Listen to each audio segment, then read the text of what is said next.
Esta historia comienza con una llamada al 911. Didi Blanchard ha sido asesinada y su hija Gypsy Rose no aparece por ningún lado. La policía entra a una pequeña casa color rosa en Missouri y encuentra el cuerpo de Didi apuñalado.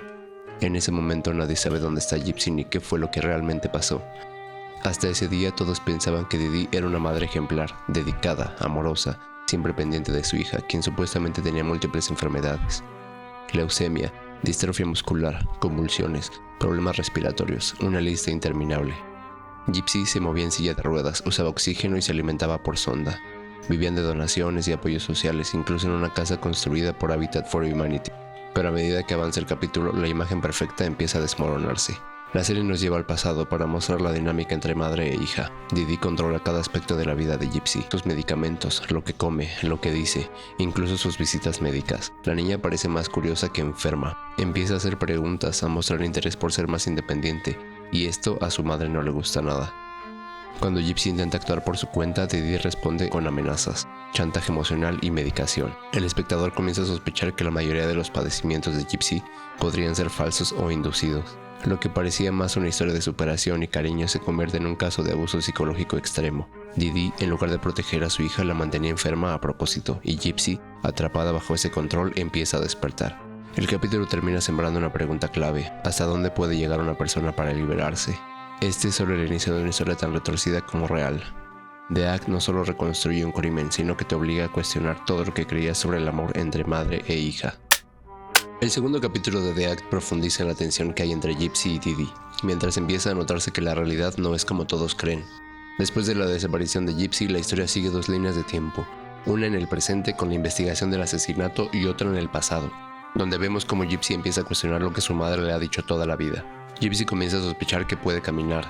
En una feria local, sin que Didi se dé cuenta, se levanta de la silla de ruedas. Camina unos pasos, se da cuenta de que su cuerpo sí responde y eso cambia todo. Mientras tanto, Didi mantiene su papel de madre protectora frente a los demás, pero cada vez es más clara su manipulación. Controla la comida, la ropa, los movimientos y hasta la manera en que Gypsy habla. Cualquier intento de independencia es castigado con miedo o medicación. Gypsy quiere saber más sobre su vida, pero cada vez que pregunta sobre su edad, su padre o su pasado médico, Didi evita las respuestas o cambia el tema. Incluso miente al doctor sobre la historia clínica de su hija. En una consulta médica, un pediatra empieza a sospechar que algo no cuadra. Nota que Gypsy no tiene síntomas reales de muchas de las enfermedades que Didi menciona, y aunque no lo confronta de inmediato, anota sus dudas en el expediente. Gypsy, por su parte, descubre documentos que revelan que no tiene la edad que su madre le ha dicho. Ese hallazgo marca el inicio de su despertar. No solo está físicamente sana, también le han mentido sobre su propia identidad. El segundo capítulo es clave. Gypsy empieza a entender que su vida ha sido una mentira construida por su madre, y aunque aún está atrapada, ahora sabe que tiene que salir. Lo que no queda claro todavía es cómo lo va a lograr.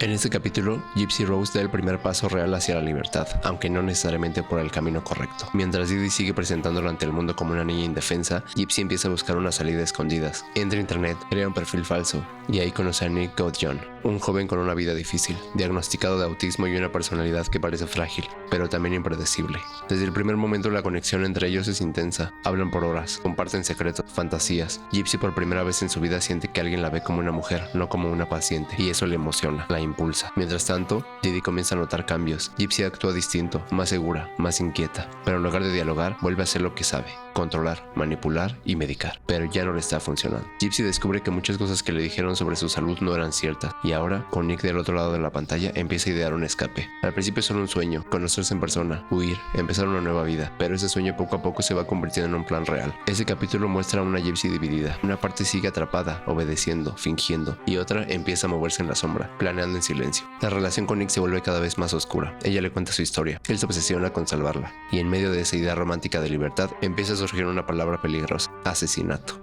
Lo que empezó como un intento por recuperar su vida se está transformando en algo irreversible. Gypsy ya no solo quiere escapar, está considerando hacer lo que sea para lograrlo, y Didi no lo va a ver venir. Gypsy ya no está soñando con escapar, ahora está tomando decisiones concretas, y eso hace que este capítulo sea uno de los más tensos hasta ahora. Todo empieza con el cumpleaños de Gypsy. Aunque oficialmente tiene 18 años, Didi insiste en que tiene 15. La mantiene infantilizada a propósito. Pastel con velas, ropa rosa, juguetes, todo para seguir vendiendo la imagen de esa niña enferma. Pero Gypsy ya no está jugando ese papel. En secreto sigue hablando con Nick. Sus conversaciones se vuelven más intensas, más explícitas. Hablan de fantasías, pero también de planes. Gypsy le pide que venga a verla. Él acepta, y ahí es donde las cosas comienzan comienzan a escalar. Gypsy da una forma para que Nick entre en su vida real sin levantar sospechas. Fingen conocerse por casualidad en el cine, pero el momento es incómodo, tenso y absolutamente fuera de lugar. Didi no lo aprueba y Nick se retira, pero esa fue solo una prueba. Después, Gypsy y Nick hablan del siguiente paso. Él le dice que estaría dispuesto a matar a Didi. Ella no lo rechaza, no lo detiene. En cambio, empiezan a hablar de cómo podría hacerlo, no como una fantasía, sino como un acto concreto. Mientras tanto, Didi se muestra cada vez más paranoica, ve que algo está mal, pero no alcanza a entender la dimensión del problema. Lo que para ella es rebeldía adolescente en realidad es el inicio de una ruptura total. Este capítulo es clave porque muestra que Gypsy ya no está esperando que alguien la rescate. Ahora está participando activamente en lo que vendrá. No solo quiere salir, quiere terminar con todo. La tensión crece, el control de Didi se desmorona y el plan de Gypsy y Nick ya no es un secreto, ahora es una cuenta regresiva. A partir de aquí empieza el punto de no retorno. Gypsy y Nick ya no están imaginando una vida juntos, la están ejecutando. La conversación sobre matar a Didi ya no es un juego, ahora es un plan real, con fecha, hora y lugar. Nick viaja hasta Missouri, Gypsy lo espera nerviosa, decidida, sabe lo que va a pasar pero no interviene, no lo detiene. De noche, Gypsy abre la puerta trasera, le deja a Nick guantes, cinta adhesiva y un cuchillo. Luego se esconde en el baño y se tapa los oídos mientras su madre duerme. Los gritos que escucha al otro lado de la puerta son breves pero definitivos. Cuando todo termina, Gypsy sale, ve el cuerpo y aunque esté en shock no muestra arrepentimiento. Lo siguiente que hace parece irreal. Limpian la escena, empacan algunas cosas y se van juntos en autobús como si fueran una pareja adolescente huyendo de casa. Mientras tanto, nadie sabe lo que ocurrió. La casa está en silencio, nadie sospecha nada, todavía. Días después, los vecinos empiezan a notar algo extraño. Las redes sociales de Didi siguen activas. Aparecen mensajes confusos como si alguien más estuviera escribiendo y luego un mensaje directo, uno que menciona el asesinato. La policía entra a la casa y encuentra el cuerpo y lo más impactante, Gypsy no está. Todos piensan que ha sido secuestrada, nadie imagina que ella es parte del crimen. Este capítulo no solo muestra el asesinato, también revela la frialdad con la que ambos intentan ocultarlo. Se hospedan en casa de la familia de Nick, como si nada hubiera pasado. Incluso graban un video juntos, sonríen, bromean, pero la verdad ya viene en camino. Gypsy pasó de víctima a cómplice y aunque el horror terminó para ella, lo que viene ahora es una verdad imposible de esconder. Después del asesinato de Didi, Gypsy y Nick creen haber escapado, pero la realidad se impone rápido. En este capítulo, el plan empieza a desmoronarse. La publicación de Facebook donde se burlan del crimen despierta todas las alarmas. Vecinos, amigos y seguidores del caso empiezan a sospechar que algo anda mal. Gypsy fue secuestrada o está involucrada. La policía rastrea el IP de la publicación, los lleva directo a la casa de Nick Godejohn, en Wisconsin. Ahí los encuentran, juntos, tranquilos. En la habitación hay objetos personales de Gypsy y pruebas que los incriminan. Gypsy es llevada a interrogatorio. La policía se sorprende. La chica frágil en silla de ruedas camina sin ayuda. Está sana. Es evidente que algo no cuadra. Empiezan a hacer preguntas. Al principio Gypsy dice que no sabía nada del asesinato, pero con el tiempo la verdad sale a la luz. Habla del control de su madre, de los años de encierro, de los medicamentos innecesarios, de las mentiras. Cuenta cómo conoció a Nick, cómo planeó con él la muerte de Didi y cómo creyó que esa era su única salida. La historia conmociona, no solo por el crimen, sino por todo lo que había detrás, años de abuso disfrazado de cuidado, una vida entera manipulada y una chica que no sabía cómo pedir ayuda. Mientras tanto, la imagen de Didi cambia en los medios. Ya no es la madre ejemplar, sino una mujer con síndrome de Munchausen por poder. Una que enfermó a su hija para recibir atención, donaciones y compasión. Gypsy no intenta justificarse, pero tampoco se oculta, acepta lo que hizo y por primera vez en su vida dice la verdad, aunque sea demasiado tarde para evitar las consecuencias.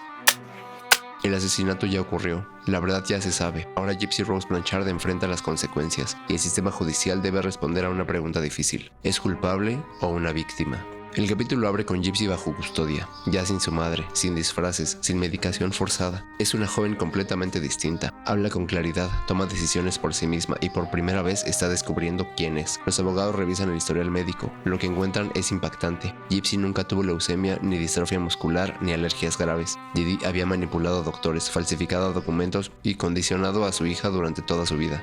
A medida que eso sale a la luz, la opinión pública cambia. La historia ya no es sobre un crimen, es sobre un abuso invisible que duró años. Gypsy acepta un acuerdo con la fiscalía, se declara culpable de homicidio en segundo grado, la condena 10 años de prisión. Para muchos es poco, para otros demasiado considerando lo que vivió.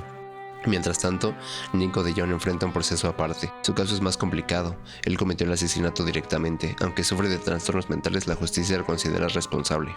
El juicio pone sobre la mesa un dilema profundo: ¿cómo castigar a alguien que fue víctima desde que nació? ¿Qué significa la justicia cuando el sistema falló por completo durante tanto tiempo? Gypsy no busca lástima, pero sí quiere algo: ser libre, aunque tenga que pagar el precio. En este capítulo, más allá del juicio legal, lo que se empieza a resolver es el juicio social. Y aunque Gypsy va a prisión, por primera vez en su vida está empezando a vivir. La historia llega a su final. Gypsy Rose Blanchard está en prisión, pero por primera vez no está atrapada. En este último capítulo vemos a Gypsy adaptarse a su nueva vida. No es fácil, está privada de libertad, pero paradójicamente se siente más libre que nunca. Ya no vive bajo vigilancia. Ya no miente sobre su cuerpo, puede comer lo que quiere, leer lo que quiere, incluso hablar como una adulta. A través de llamadas y visitas, mantiene contacto con el mundo exterior.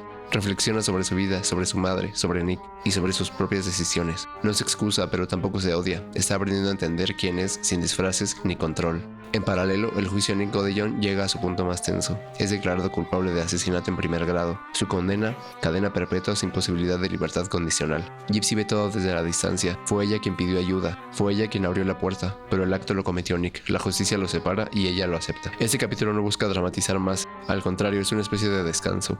Un cierre, en calma después de una tormenta larga. No es redención perfecta, pero sí hay algo más valioso. Verdad. Gypsy empieza a recibir cartas, apoyo, entrevistas. La gente quiere entender su historia. Algunos la critican, otros la defienden. Pero todos coinciden en algo. Lo que vivió fue un infierno disfrazado de amor. The Act no es solo la historia de un crimen.